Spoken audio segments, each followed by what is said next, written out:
చిటి చిటి నీకేం కాదు. చిటి చిటి కా చిటి చిటి కా చిటి. డాక్టర్ ఏం కాదు. చిటి చిటి నీకేం కాదు.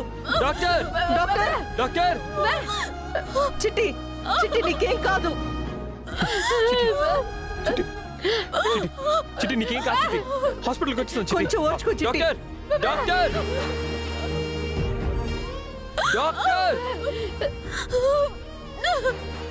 డాక్టర్ డాక్టర్ నీకేం కాదు. ఏంటమ్మా ఏం జరిగింది? What happen? తను ఇందాక కింద పడిపోయింది డాక్టర్. కడుపుకి బలమైన గాయం అయింది. ఓ మై గాడ్, ఐసీయూలోకి తీసుకురండి. Chitti come on. చిటి చిటి నీకేం కాదు.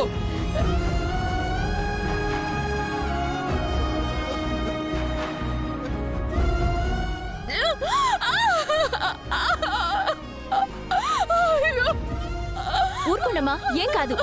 Don't worry.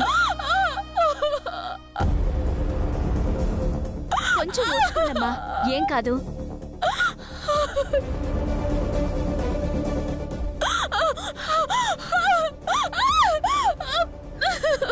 అమ్మా అమ్మా చిట్టి ఏం కాదు. చిట్టి బానే ఉంటుంది.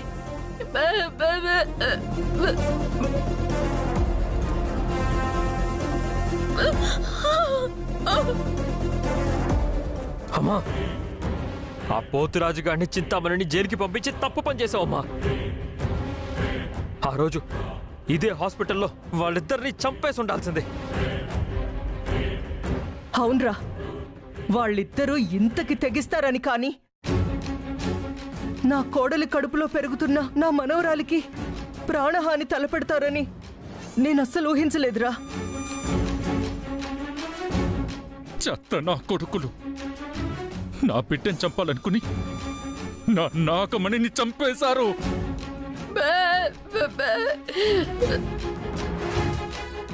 భాస్కరు, నాగమణి చనిపోలేదులే భాస్కరు.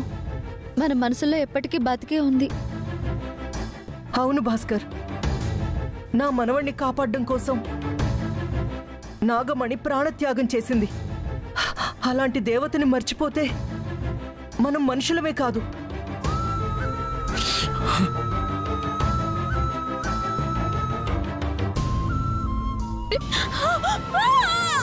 ఏం కాదమ్మా, ఏం కాదు. కొంచెంసేపు ఓర్చుకో. ఏం కాదమ్మా.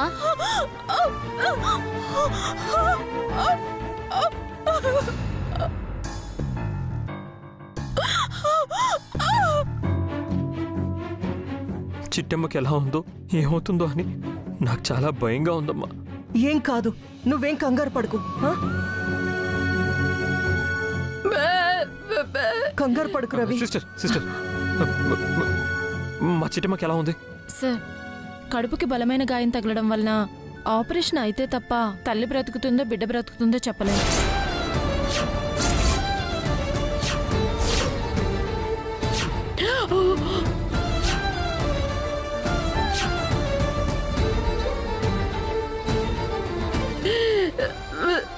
రవి కంగారు పడుకు రవి. అమ్మా ఏంటమ్మా ఇది? తల్లి కూతురులో ఎవరో ఒకరే బతుకుతారని అంటుంది. అంటే అంటే ఏంటమ్మా ఇది? అంటే ఎవరో ఒకరు చనిపోతారా? అమ్మా చిట్టి చనిపోవడానికి లేదమ్మా, వీలేదు. అలా జరగడానికి వీల్లేదమ్మా. నాన్న రవిచంద్ర, నువ్వేం భయపడకురా. తల్లి బిడ్డలిద్దరూ క్షేమంగా ఉంటారు. నా మాట నమ్మరా? అమ్మా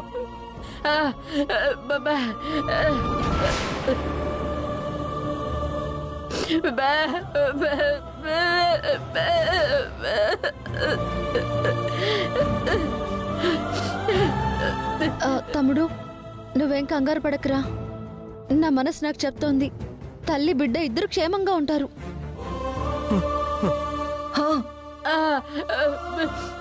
ఎందుకు ఎందుకు నాకు నాకు మాత్రం చాలా భయంగా ఉంది. తల్లి బిడ్డల్లో ఒక్కరే మిగులుతారేమో అని. హే భాస్కర్, నీ నోటి నుంచి ఒక మంచి మాట కూడా పలకవా? నువ్వు కాస్త నోరు మూసుకొనుండ్రా. క్షమించు కాంతమ్మత్త.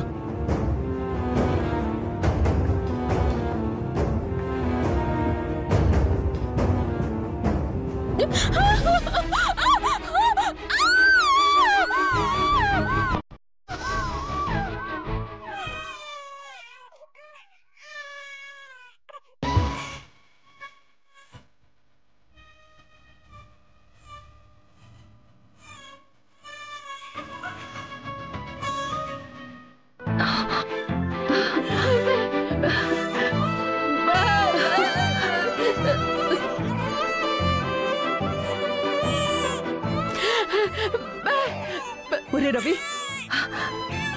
విన్నావా? బిడ్డరుపు విన్నావా?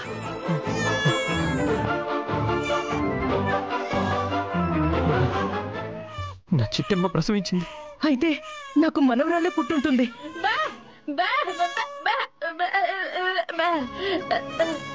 అత్తయ్య, నీకు మనవరాలి పుట్టిందంటున్నారు కదూ? నేను కూడా చిట్టమ్మకి కూతురే పుట్టాలని కోరుకుంటున్నాను. ఎందుకంటే నా కొడుకిచ్చి పెళ్లి చేయొచ్చు కదా.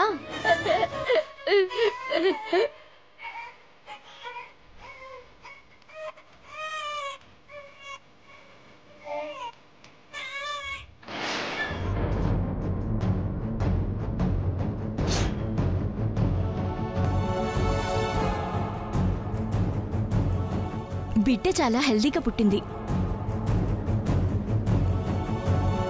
బిడ్డ బ్రతికింది కానీ చిట్టమ్మ చనిపోయింది డాక్టర్.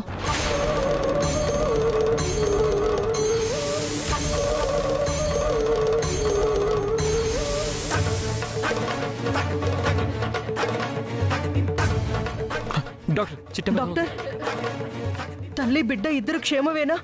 సారీ కాంతమ్మ గారు,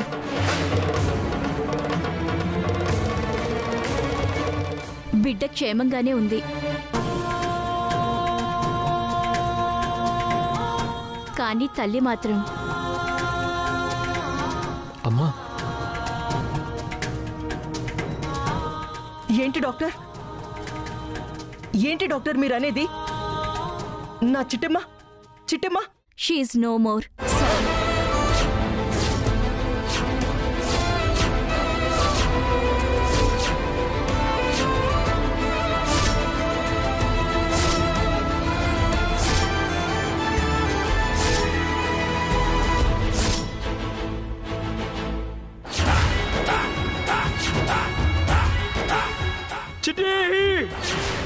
లేదు లేదు, అలా జరగడానికి ఇల్లేదు.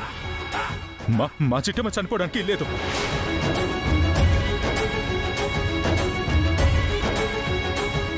మా చిట్టమ్మ చనిపోవడానికి ఇల్లేదు. చిట్టమ్మ చనిపోవడానికి. భాస్కర్, ఇంకా డాక్టర్ బయటికి రాలేదు. లోపల ఏం జరిగిందో చెప్పలేదు. అప్పుడే నువ్వు కలలు కంటావేంటి? ఇదంతా నా కళ.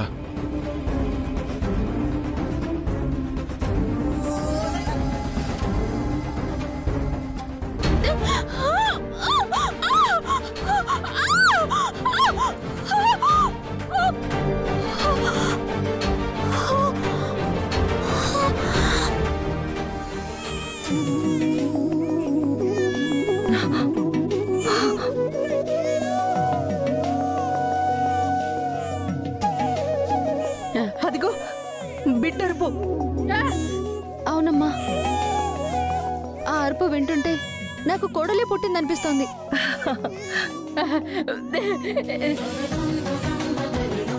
రా, త్వరగా చూద్దాం. చూద్దాం, పదండి పదండి. పదండి. బిడ్డ చాలా హెల్దీగా పుట్టింది. తల్లి బిడ్డలిద్దరూ క్షేమంగా ఉన్నారు.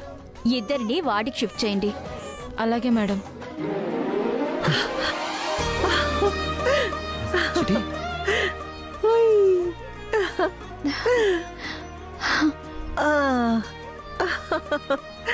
చూడు చూడు.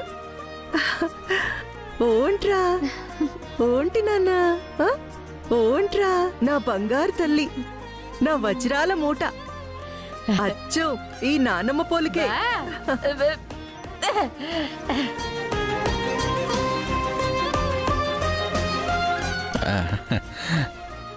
తీసుకో. ఏంటి నాన్న? చిటి,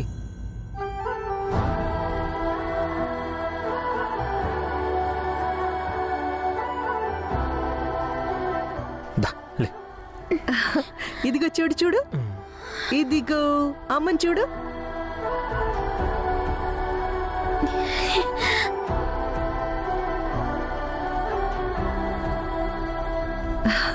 చిటి, మా కుటుంబానికి బ్రహ్మాండమైన వారసురాలనిచ్చావమ్మా.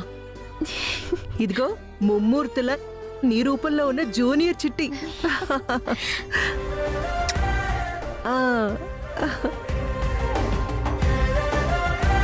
నా బిడ్డని చూస్తాను లేదు, చూడకుండానే కన్ను మూస్తానేమో అని భయపడ్డాను కొంతమంది. కానీ ఆ దేవుడు నన్ను కరుణించి నా బిడ్డని చూసి నాకు పెంచి పెద్ద చేసే అవకాశాన్ని ఇచ్చాడు. అంతే సార్. మన ఇద్దరం బిడ్డల్ని చూడడమే కాదు చిట్టమ్మా, మన బిడ్డని చూస్తామని ఈ రోజు కూడా రాసిపెట్టుంది.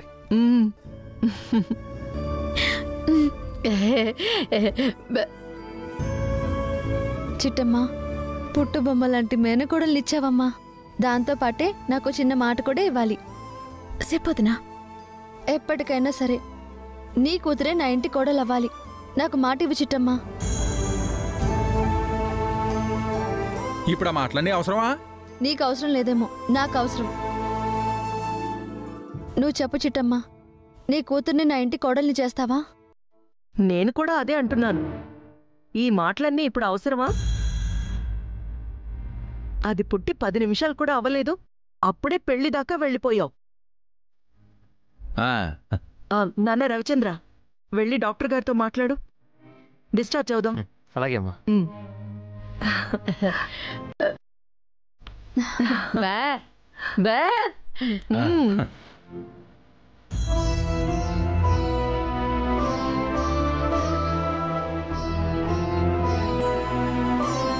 నువ్వు చెప్పకపోయినా నాకు తెలుసు చిట్టమ్మా, ఎప్పటికైనా సరే నీ కూతుర్నే నా ఇంటి కోడల్ని చేస్తావని.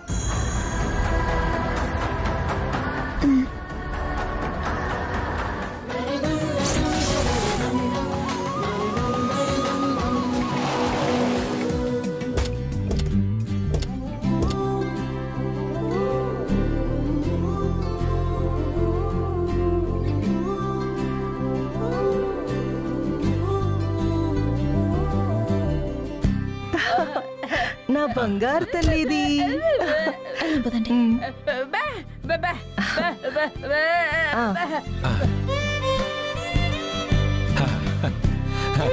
అత్త ఏమంటున్నారో నాకు అర్థం కావట్లేదు చిట్టి. ఏట్లేదు బాబా, మా అమ్మ లోపలికెళ్ళి హారతి తీసుకొస్తాను, దిష్టి తీసిన తర్వాత లోపలికి రండి అని చెప్తుంది. నిజమే, నా మనవరాల్ని ఇంటికి తీసుకొచ్చిన సంతోషంలో నేనసలు దిష్టి తీయాలన్న విషయమే మర్చిపోయాను. కోకిలమ్మ, వెళ్ళి త్వరగా తీసుకురా, వెళ్ళు.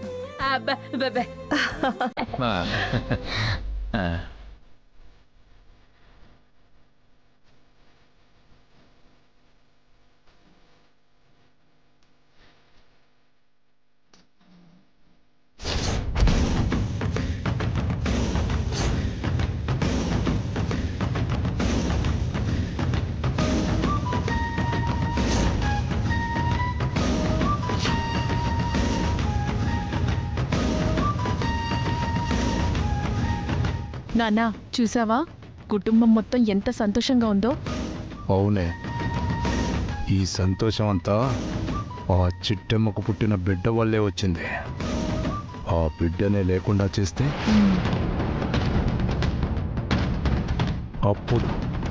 అప్పుడు అసలైన ఆనందం మనకి. ఈ ఫ్యామిలీ మొత్తం కుళ్ళి కుళ్ళి ఏడుస్తారు, మన కాళ్ళ బేరానికి వస్తారు. నిజమే నాన్నా, ఇంకాసేపట్లో చిట్టమ్మ కూతుర్ని కిడ్నాప్ చేయబోతున్నాం. ఆ తర్వాత వీరనారాయణ చిట్టమ్మకిచ్చిన ఆస్తి మొత్తం మన పేరు మీద రాయించుకోబోతున్నాం. కరెక్ట్గా చెప్పావు చింతామణి.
పద.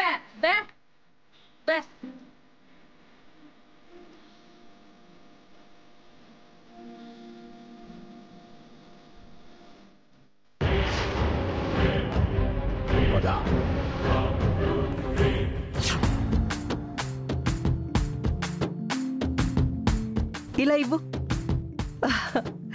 ఆ, అత్తయ్య వచ్చేసారా? ఇల్లంతా తుడిచి శుభ్రంగా మాప్ పెట్టేశాను. ఆ, ఆ.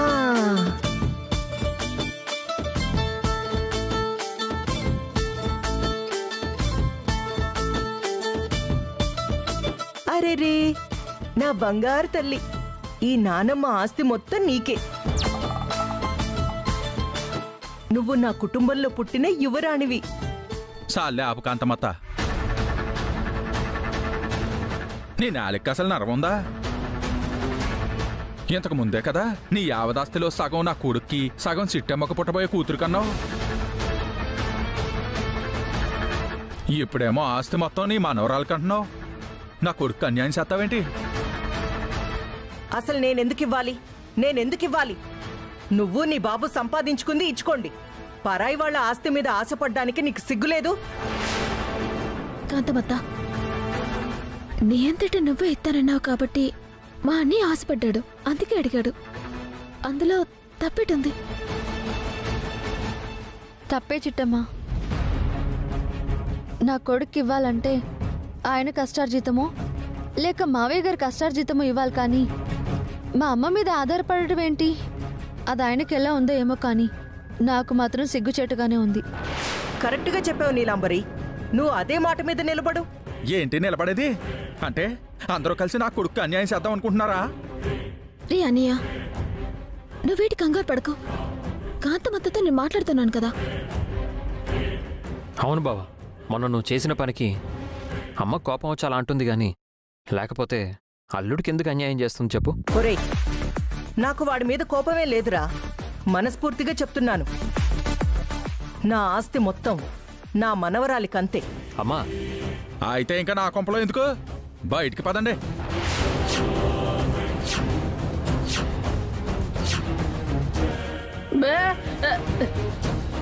రే, ఏంటి నా మాటలో? వాడు కరెక్ట్గానే అన్నాడు. మనమే సిగ్గు లేకుండా ఇంకా ఇక్కడే పడున్నాం. చూడు భాస్కర్, మాకేం గతి లేక ఈ ఇంట్లో ఉండట్లేదు. చిట్టి, రవి, ఇంకా ఒక్క క్షణం కూడా ఈ ఇంట్లో ఉండడానికి వీల్లేదు. పదండి. కాంతమత్త, అమ్మా, ఆడేదో ఆవేశపడ్డాడని నువ్వు ఆవేశపడితే ఎలా? పెట్టు పుట్టాక 3 నెలలు పుట్టింట్లో ఉండటం మన ఆచారం కదా. అలా కాదని పుట్టిన వెంటనే బిడ్డను తీసుకుని అత్తారింట్లో ఎలా అడుగెడతాను? అది నిజమే కదూ? ఏంటి నిజం? ఇప్పుడు గుర్తొచ్చిందా చిట్టమ్మకి పుట్టిల్లుందని, ఆ ఇంట్లోనే ఉండాలని? బావా, నువ్వు మరీ అంతగా దెప్పి పడవలసిన అవసరం లేదు. అంతగా చిట్టమ్మ వెళ్ళాలనుకుంటే వీరనారాయణ గారి ఇల్లుంది, అక్కడ ఉంటుంది. ఓహో, మరి ఇంకెందుకంట? అందరు కలిసి కట్టకట్టుకుని ఆ ఇంటికే పోండి. మా ఇంట్లో ఎందుకంట? నోర్మోయ్, మొగుడివి కదా అని ఇప్పటిదాకా భరిస్తున్నాను. ఎవరు అవునన్నా కాదన్నా చిట్టమ్మకి ఇది పుట్టినిల్లు. ఇక్కడే ఉంటుంది, ఉండి తీరుతుంది.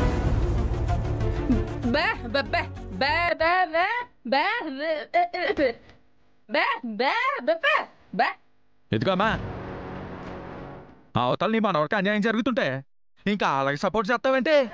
రే అన్నయ్య, ఎవరు అవునన్నా కాదన్నా నేను నీ సెల్లిని, నువ్వు నాకు అన్నయ్యరా. ఎప్పటికైనా సరే నా కూతురి నీ ఇంటి కోడలరా. అప్పుడు నా కూతురుతో పాటుగా నా ఆస్తి కూడా నీ కొడుకు సొంతం అవుతుంది కదరా. అబ్బో, ఇప్పుడు ఇచ్చి ఎలగబెట్టారు. పెళ్ళైన తర్వాత ఉటక పెడతారు.